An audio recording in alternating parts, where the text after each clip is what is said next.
무슨 창조고 저에게 뭐라고 얘기를 하냐면 이 친구는 2세이기 때문에 한국말을 잘 못 알아듣는데 그럼에도 불구하고 이 교회에 갔을 때 이제 전도사님이 말씀 끝에 아멘 이렇게 물으면 그 젊은이들이 아멘 이렇게 대답을 한다는 거예요. 아멘 아멘 이걸 보고 이 친구가 감동을 받은 거예요.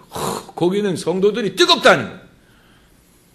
뭘 근거로 그렇게 생각하느냐 그랬더니 전도사님이 아멘 하면 교인들이 아멘 이게 대답을 한대요. 그래서 제가 속으로 참 웃기고 있다. 뭐 그걸 가지고 무슨 신앙이 좋네 나쁘네 뭐 뜨겁네 그건 하나의 문화지요. 그건 하나의 문화예요. 그건 하나의 문화예요. 여러분이 만일 1930년도에 독일에 있었다면 독일 사람들은 식 그럼 하일 그랬어요. 히틀러가 등장할 때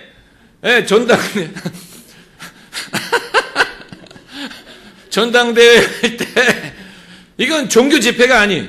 정치 집회 전당대회 할 때 나치 독일은 식 하면 모든 군중이 하일 히틀러 그랬어요. 그건 그들의 문화였어요. 그들의 신앙과 아무런 상관이 없는 정치적인 교회도 그런 식의 어떤 그 사람들의 그 참여와 뭐 어떤 그런 참여를 요구하는 그런 면이 있을 수 있지만 그걸 가지고 뭐 믿음이 좋네 나쁘네 뭐 뜨겁네 안 뜨겁네를 말할 수 있는 건 아니에요. 전혀 그렇지 않아요. 제가 수십 년 교회를 다녀본 결과 제 결론이 그래요. 오히려 아멘 할렐루야를 많이 하는 교회는 목사님들이 하나님의 말씀을 담대히 전하고 자유롭게 전할 자유가 없어요. 왜냐하면 교인들이 아멘을 안 할 만한 설교는 안 합니다.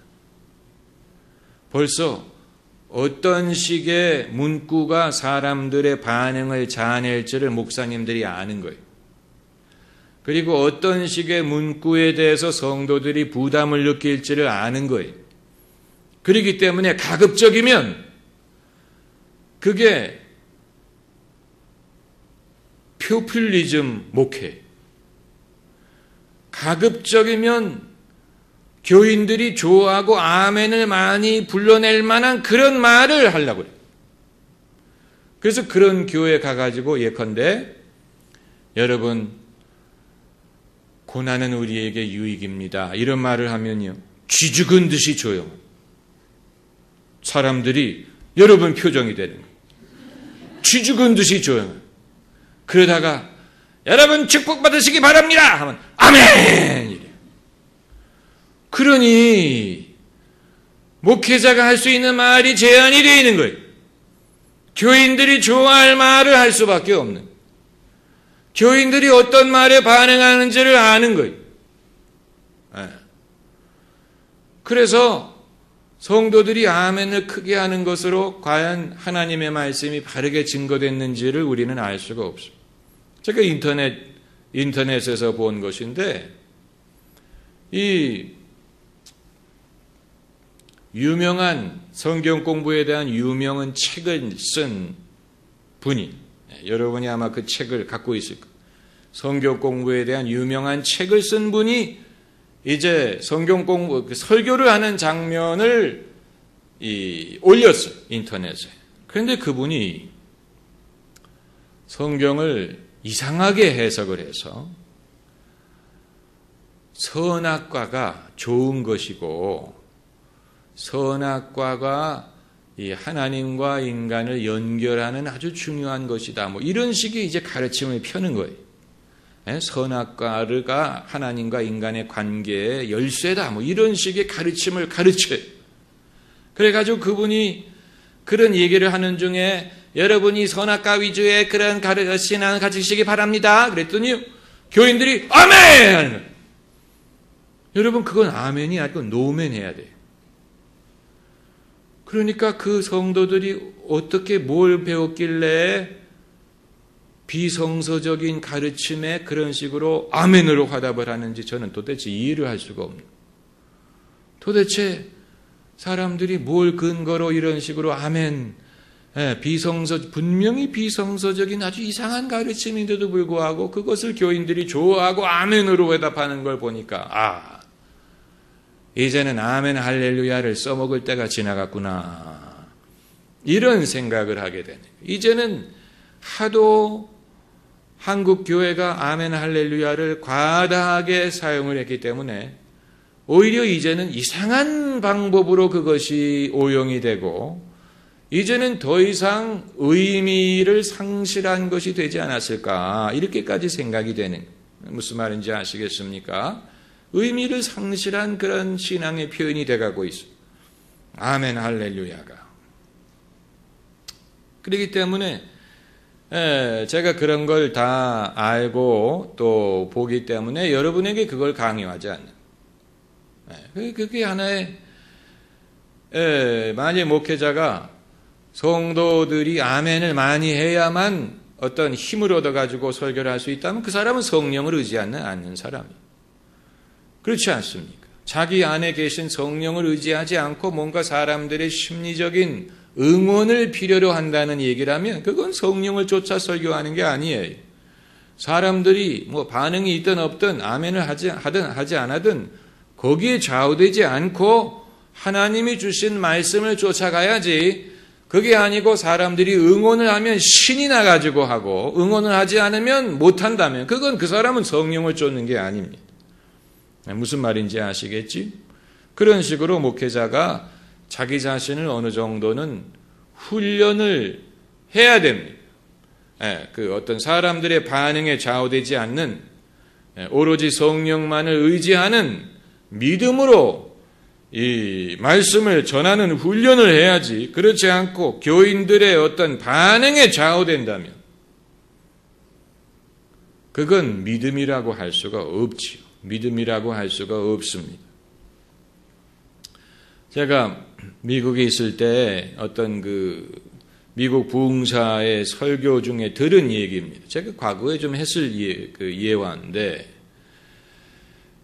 어떤 젊은 목회자가 교도소에 가서 설교를 할 기회가 있었다. 한국의 교도소와 미국 교도소는 많이 다릅니다. 미국 교도소는 그야말로 지옥이 따로 없습니다. 아주 무섭고 아주 살벌한 곳입니다. 교도소 내에서 얼마나 많은 살인과 폭력이 일어나는지 미국에서는 교도소는 그야말로 살벌한 곳입니다. 그래서 그 상황에서 재소자들이 살아남고 피해자가 되지 않기 위하여 몸에 문신을 하고 얼굴에다가 문신을 하고 그리고 자기의 근육을 키우고 힘을 키우고 생존하기 위해서 이 폐 가담을 하고 서로 폐를 만들어 가지고 상대 폐로부터 스스로를 보호하고 이런 아주 굉장히 살벌한 데가 미국의 교도소입니다. 아마 미국은 교도소와 범죄 때문에 멸망할 수도 있는 그런 가능성이 있는데 그런 곳에 가서 이제 설교를 하게 됐어요. 그래서 이 젊은 목사가 설교 시간이 돼서 강단에 올라갔는데 거기 와 앉아있는 재소자들이 그야말로 무표정한 얼굴로 무서운 얼굴 표정으로 다들 이렇게 지켜보고 있는 거예요.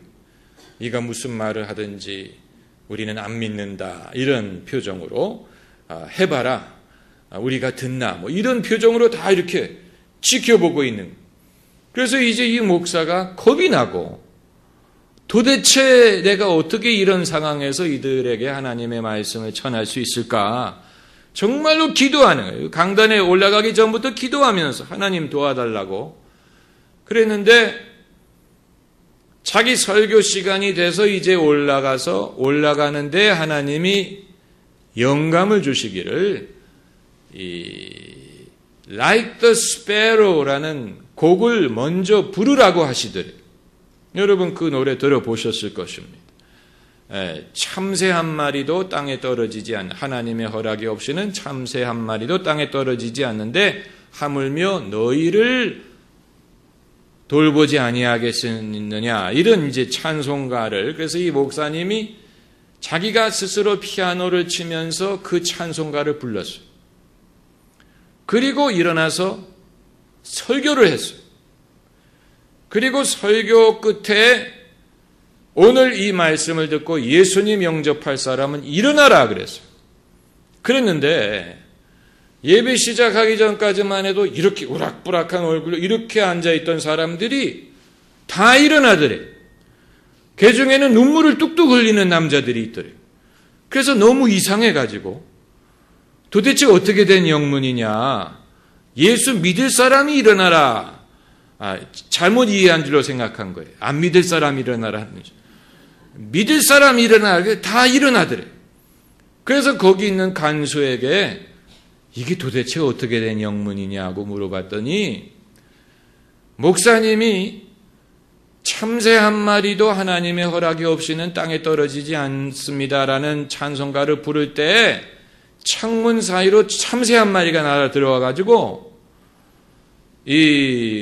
그 피아노 위에 앉아 있다가 그 예배당을 한 바퀴 돌고 피아노 위에 앉아 있다가 날아가더래.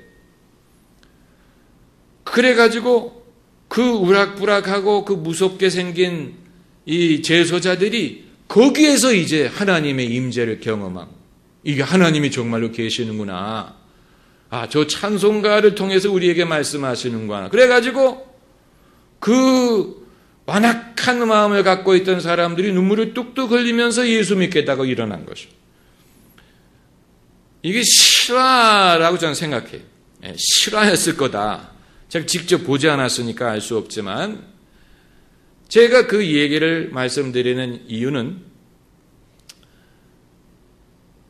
상황이나 분위기에 좌우되지 않고 하나님의 성령을 의지하고 믿는 그 믿음의 본을 거기서 봐야 된다는 거예요. 사람들의 분위기, 사람들의 표정, 내 마음에 느끼는 감정, 이런 것에 좌우되지 않고 하나님의 은혜가 족하고 하나님이 분명히 역사하실 것이다라는 것을 믿고 사역하는 전형적인 본보기가 거기 있는 거예요. 만일 사람들의 분위기에 좌우되는 사람이 거기에 올라갔다면 한마디도 하지 못하고 내려왔을 겁니다. 왜냐하면 분위기상으로 봐서는 도저히 어떤 말을 해도 설득할 수 없는 것처럼 보이는 그런 분위기. 그럼에도 불구하고 하나님이 역사하실 줄을 믿고 하나님이 뜻이 있어서 나를 여기 부르셨다는 것을 믿고 눈에 보이기는 어떠하든지 하나님이 분명히 당신의 목적을 이루실 것이라는 것을 믿고 설교를 하던 찬송을 부를 때만이 믿음대로 이루어질 수가 있는 것이죠. 저는 성도들이나 목회자들 중에 유년주일학교 찬양을 인도하든 성경 공부반을 인도하든 사람들의 반응이 시원치 않아서 시험에 드는 사람들을 봤어요. 찬양을 인도하면서 유아들 찬양을 인도하다가 애들이 따라하지 않으니까 짜증내는 사람 봤어요. 그런데 여러분, 짜증내려면 거기 올라가면 안 돼요. 짜증내려면 거기 올라가서 내가 만일 고래라면 이런 거 하면 안 돼요. 짜증낼 거라면 하지 마. 왜냐하면 짜증을 낸다는 말은 내가 원하는 식으로 사람들이 반응해 주지 않았기 때문에 마음이 상했다는 얘기인데 그걸 기대하고 올라가면 안 돼요. 이게 무슨 쇼도 아니고 이건 사람의 영혼을 구원하기 위한 것인데 당연히 내가 바라고 내가 기대하는 것에 당연히 사람들이 다 이르지 못한다는 것은 당연한 것이죠. 당연한 것이죠. 어떻게 모든 사람들이 다 약속이나 한 것처럼 열심으로 찬양하고 그렇게 하기를 바라겠습니까? 그런 사람이라면 거기 왜 오겠습니까? 그렇죠? 그렇지 못한 사람이니까 거기에 온 것이죠. 그럴 만한 믿음이 없든 그럴 만한 어떤 마음이 없기 때문에 거기에 올 필요가 있는 것이죠. 그렇기 때문에 그런 사람들을 대상으로 사역을 한다는 사실을 안다면 그들의 반응이나 그들의 어떤 그 태도가 본인이 원하는 것에 미치지 못한다고 해서 실망한다면 그건 상황을 파악하지 못하는. 당연히 미치지 않지. 그걸 이상하게 생각하면 안 돼요. 당연하게 생각하고 그럼에도 사랑해야 돼요. 그럼에도 사랑하고 인내하고 친절하고 그러면서 그것을 통해서 사람들이 뭔가 하나님의 은혜를 깨달을 수 있게 해야지. 그게 아니고 사람의 비위에 맞지 않는다고 사람의 기분이 좋지 않다고 해서 거기에서 만약에 실망을 한다든가 짜증을 낸다면 그건 하나님의 은혜를 믿지 않는 것입니다. 예. 만약 여러분이 셀 리더를 하시든 성경 공부반을 가르치시든 찬양을 인도하시든 어떤 봉사를 하시든 간에 여러분의 양이 여러분이 바라는 것이 100이라고 할 때 여러분의 양이 그 100을 다 이룰 것을 기대하면 안 됩니다. 당연히 이루지 못합니다. 만약에 이룬다면 성자들입니다. 당연히 우리가 100을 원하지만 80 정도만 와도 상당한 거예요. 그걸 당연하게 생각해. 그리고 그거를 받아들이고 그거를 감당할 수 있어야지. 그게 아니고 나는 모두가 다 100이 되기를 원하는데 그렇게 하는 걸 못하는 거 보니까 여러분이 문제가 있다라든가 하나님의 은혜가 부족하다라든가 오늘은 은혜스럽지 못하다라든가 이런 식으로 생각한다면 그건 하나님의 역사를 알지 못하는 것입니다. 제가 말씀드리는 이유는 그런 이유로 시험에 드는 성도들이 꽤 많아요. 그런 식으로 시험에 드는 성도들이 많습니다. 남의 얘기라고 생각하지 마세요. 이건 여러분 얘기. 여러분이 그런 이유로 실망을 해보지 않으셨다면 여러분은 봉사를 해본 적이 없는 거예요. 그런 식으로 실망을 해봐야 그 사람은 봉사자의 반열에 들어선 어떤 일이든 무슨 예배 봉사하는 사람들을 모으는 일이든 무슨 헌금위원을 섭외하는 일이든 성가대를 하는 거지, 주일학교를 가르치든, 셀을 가르치든, 전도를 하든, 뭐를 하든 간에 내가 100을 기대하지만 사람들이 100을 주지 못한다고 실망하면 안 돼. 당연히 못하지요. 당연히 못합니다. 죄인이기 때문에. 아직 믿음이 성숙하지 않기 때문에 당연히 내가 기대하는 100을 주지 못합니다. 그거 이상하게 생각하면 안 됩니다. 나도 그랬어요. 여러분도 그랬어요. 다 그랬어요. 아마 지금도 그래요. 남이 뭘 요청하면 하던 일 다 그만두고 아멘 할렐루야 하고 뛰어가는 사람이 몇 명이나 있겠습니까? 안 그렇습니까? 자식도 안 그러는데 남이 오죽하겠습니까? 그러나 그럴 때 그걸 이해하고 그럼에도 사랑하고 그럼에도 친절하고 그래야지. 만일 그런 상황에서 왜 내 말을 안 들어? 왜 내가 하라고 하는데 안 해? 왜 내 말을 안 따라주는 거야? 왜 내 말대로 기도하지 않고 왜 내 말대로 봉사하지 않는 거야? 라고 야속하게 생각한다면 그 사람은 예수님보다도 더 좋은 대접을 받기를 원하는 사람. 예수님도 그런 대접 못 받으셨어요. 예수님도 사람들이 그렇게 예수님 따라주지 않았어요. 예수님의 제자 중 한 명이 예수님을 배반했어요. 또 베드로는 예수님 모른다 그랬어요. 예수님의 제자들도 그랬어요. 네. 모든 사람들이 다 예수님을 환영했습니까? 모든 사람이 다 예수님 하시는 말씀을 다 받아들이고 좋아했습니까? 아니요. 천만의 말씀. 예수님 싫어하는 사람 많았고 반대하는 사람 많았고 핍박하는 사람들 많았고 결국은 예수님을 십자가에 못 박아 죽였습니다. 예수님이 그렇게 대접을 받으셨어요.